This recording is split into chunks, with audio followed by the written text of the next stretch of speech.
Kualitas siswa juga kan dipengaruhi oleh kualitas gurunya. Iya. Ya. Suka nggak suka harus kita hadapi, jadi kita harus belajar.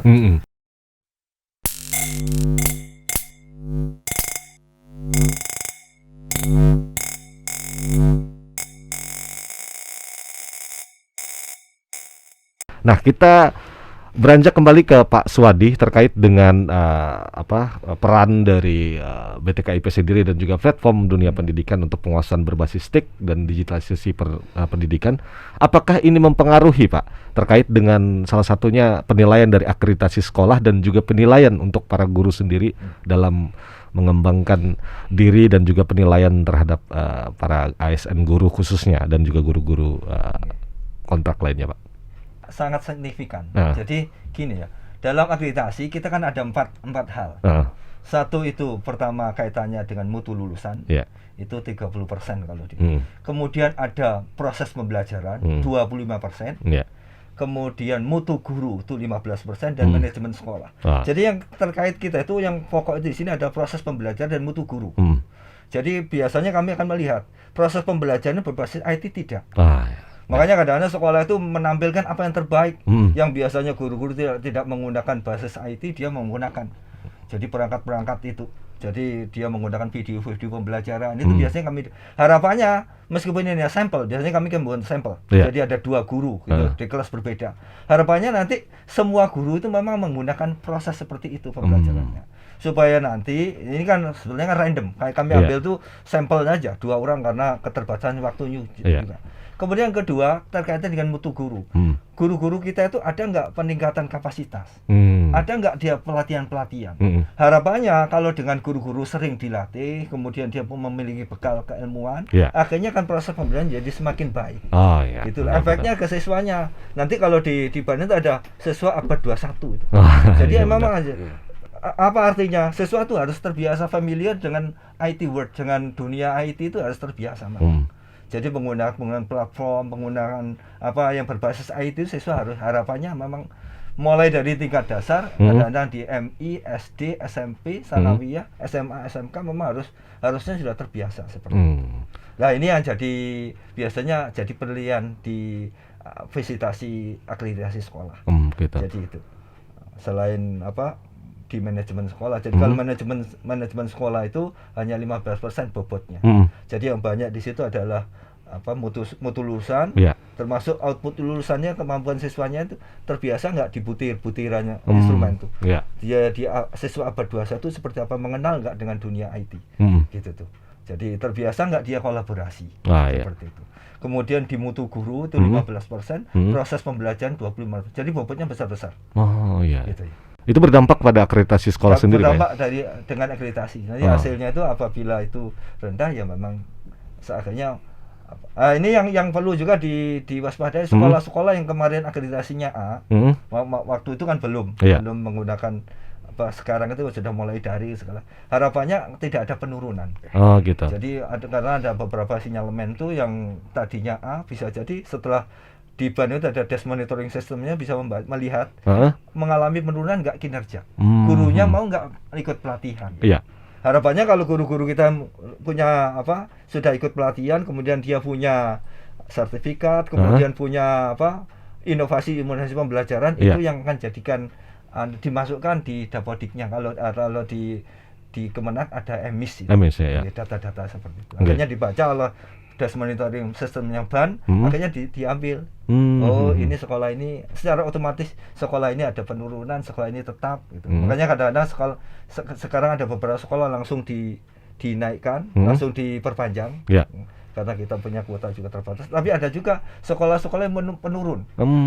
Dari yang kategorinya itu A itu menurun. Karena di situ kategorinya itu ada A, B, C, kemudian tidak terakreditasi.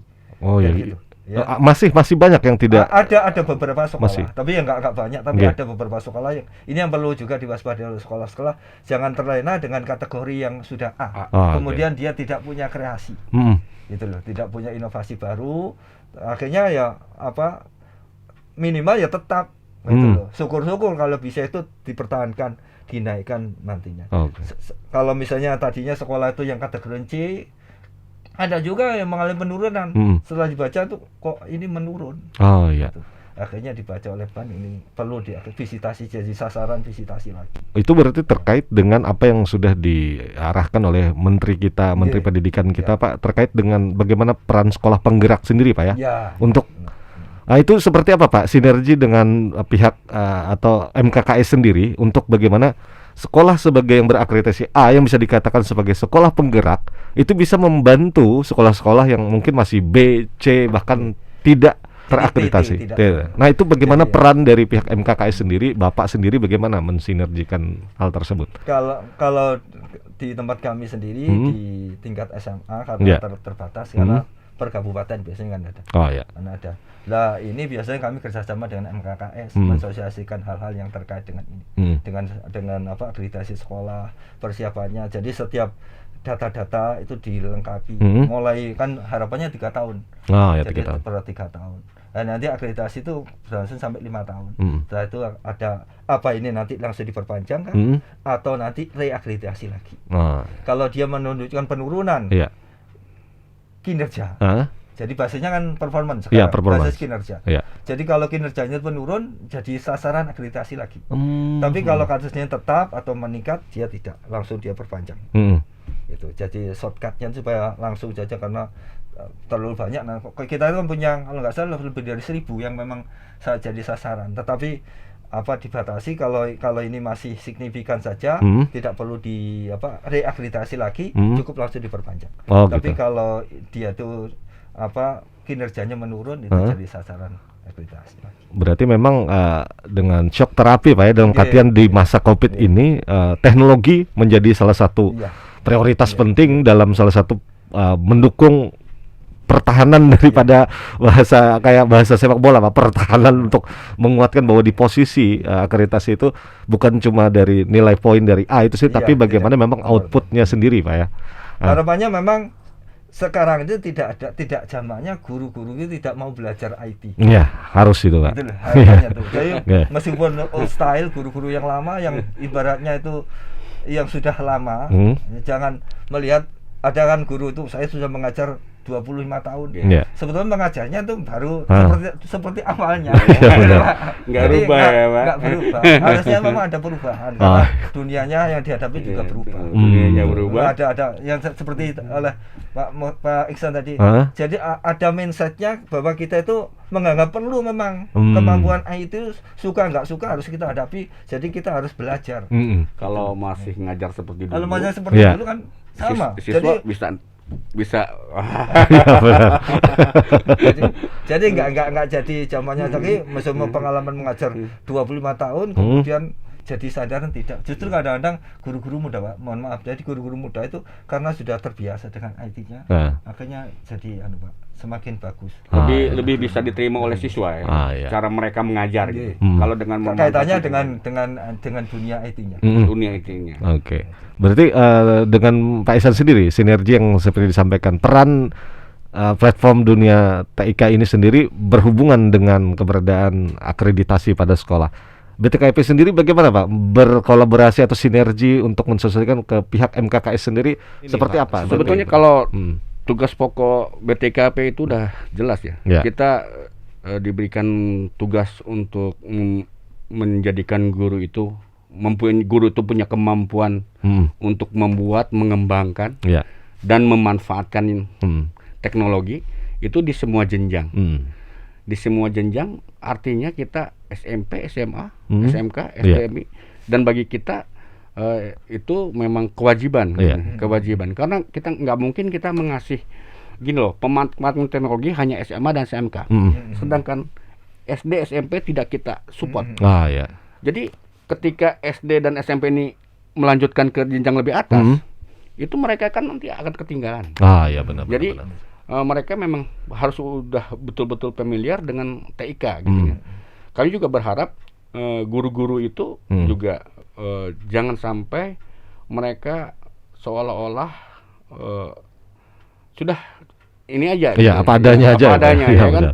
Tapi kami selalu menekankan kepada guru untuk mengembangkan potensi dirinya dengan memanfaatkan teknologi. Karena kami yakin dengan teknologi ini proses pembelajaran akan lebih efektif. Saya sering memakan seperti ini. Tengah malam kita ngirimin video sama siswa. Ya, ada anak-anak lihat video ini. Simpulkan apa dari video ini. Saya menganggap itu setengah dari pembelajaran itu sudah tersampaikan. Sudah tersampaikan. Ada siswa yang mengerti dengan isi dari video itu, ada siswa yang masih abu-abu. Nanti ada di sesi pertemuan itu bukan proses penyampaian informasi atau proses penyampaian materi lagi, tapi kepada sudah proses diskusi, Pak. Jadi itulah yang kami harapkan. Jadi guru memanfaatkan teknologi itu seefektif mungkin. Jadi dengan TIK ini sebetulnya proses belajar mengajar itu bisa dimanfaatkan di mana saja, kapan saja, itu nggak ada batasan ruang dan waktu. Jadi kami juga berharap kepada MKKS gitu, seandainya ada undangan atau panggilan untuk mengikuti bimbingan teknis atau workshop, tolong guru-guru yang dalam tanda kutip masih tidak familiar dengan TIK, mereka lah yang dikirim gitu. Iya, benar. Memang seharusnya seperti itu ya, Pak. Mereka yang dikirim. Jadi, karena kami dari BTKP sendiri mengevaluasi, justru yang asik ini guru-guru muda gitu.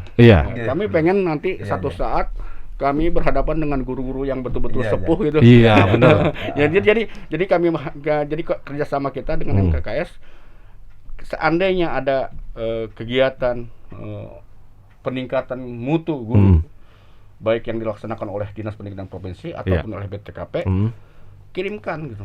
Guru-guru yang ada spesial itu gitu. Benar-benar. Agar pemerataan kemampuan dan kompetensi tentang TIK itu di antara guru itu merata. Demikian. Berarti kalau semacam mungkin ada secara mandiri ada komunitas tersendiri, apakah bisa nanti tim dari BTKIP sendiri untuk seperti apa syarat untuk bisa bermohon secara mandiri, misalnya tidak harus menunggu penjadwalan kerjasama dari kegiatan agenda dari Dinas Pendidikan sendiri, apakah bisa mengajukan pelatihan bersama komunitas secara mandiri dengan syarat apa yang bisa BTKIP?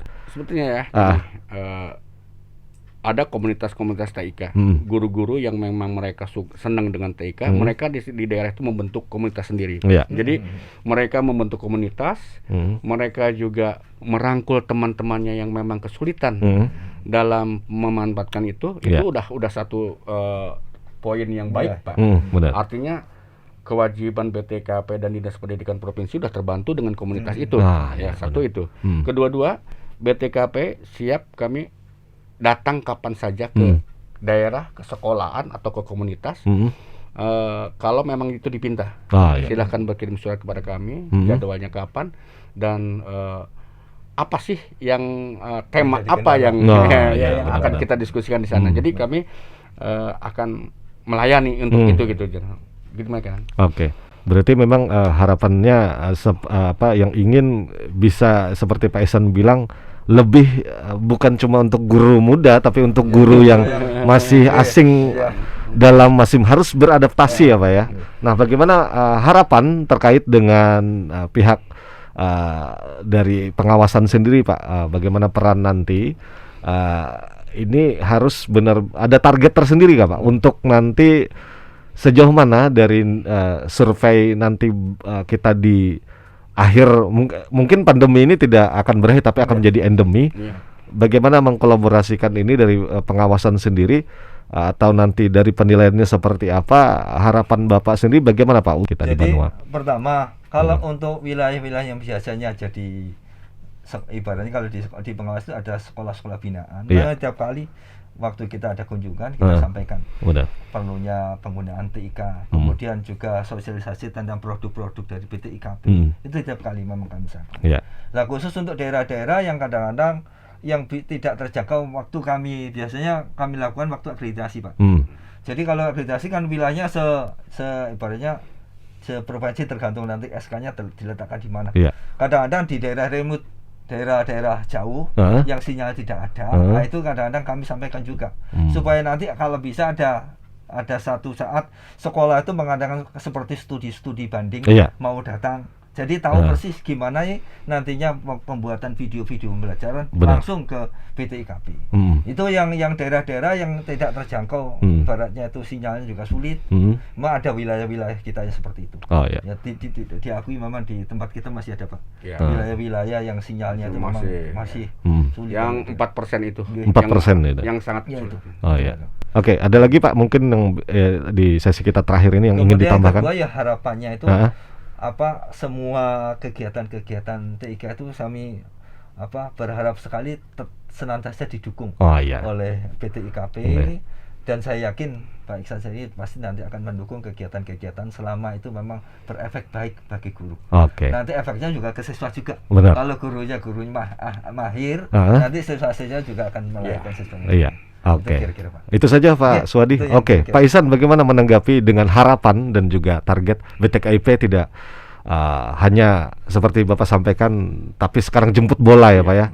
Nah ini ke depan target apa di tahun 2021 ini dan di tahun berikutnya untuk program BTKIP sendiri, semacam untuk lebih memprioritaskan daerah-daerah yang non sinyal yang cukup kuat memberdayakan internet. Bagaimana nanti Pak peran ke depan? Di samping beberapa kegiatan workshop, bimbingan teknis dan kegiatan lainnya yang telah dilakukan oleh di BTKP gitu, yang telah kita lakukan sendiri di provinsi, BTKP juga telah melakukan kegiatan-kegiatan di daerah. Jadi kalau dulu mungkin kita manggil orang, tapi enggak. Sekarang kita berkegiatan di daerah, dan nanti kami berharap atau mampu kegiatan lebih kecil lagi di sekolah langsung. Jadi satu sekolah truk kita datang, kita berdiskusi tentang pemanfaatan TIK. Jadi kita pilih sekolah-sekolah yang memang kita anggap masih agak kurang pemanfaatan TIK-nya, kita pilih, kita di situ. Kami berharap dengan cara seperti itu lebih mengenal lagi, lebih, karena kita akan berhadapan dengan orang-orang yang memang sangat perlu gitu. Benar. Kalau di BTKP sendiri, kalau kegiatan ini sebetulnya kami tuh biasa membuka pendaftaran. Jadi orang yang kita panggil untuk bintek itu orang betul-betul pengen belajar, ya kan. Nah ke depan mungkin kami akan kerjasama dengan MKKS, guru-guru yang kami anggap belum atau masih gaptek. Jadi guru-guru yang mungkin guru-guru sepuh lah istilahnya, yang memang masih perlu kita berikan sebuah peningkatan kualitas dan kemampuannya dalam penguasaan TIK. Di samping itu kami akan perbanyak juga nanti lomba-lomba, lomba-lomba penguasaan TIK bagi guru juga seperti itu. Lomba penguasaan TIK misalnya membuat konten video pembelajaran, membuat aplikasi bagi sekolah, mungkin nanti akan kami lakukan sebuah web, jadi pengelolaan web yang baik itu seperti apa. Dan bagi siswa juga nanti Pak, kami akan melakukan sebuah lomba. Jadi kami pada akhirnya kami melihat apa yang telah diberikan oleh guru, apa yang telah guru praktekkan, siswa ini kira-kira gimana sih tanggapan mereka gitu. Jadi artinya, jadi kan kalau dalam pendidikan itu kan sebetulnya proses akhir yang dilihat, kualitas siswa itu seperti apa. Tapi kualitas siswa juga kan dipengaruhi oleh kualitas gurunya. Jadi tidak ada siswa ujuk-ujuk pintar kalau memang gurunya biasa aja. Jadi mereka memang saling terkait gitu Pak. Jadi kami harap juga program tersebut dapat jalan. Tentunya dukungan penuh dari pemerintah daerah, Provinsi Kalimantan Selatan, Pak Gubernur, juga Bapak Kepala Dinas Pendidikan dan Kebudayaan Provinsi Kalimantan Selatan. Kami sekali lagi mengucapkan terima kasih dukungan selama ini, dan kami mohon dukungan untuk tahun-tahun berikutnya, karena TIK tidak akan pernah henti. Iya kan.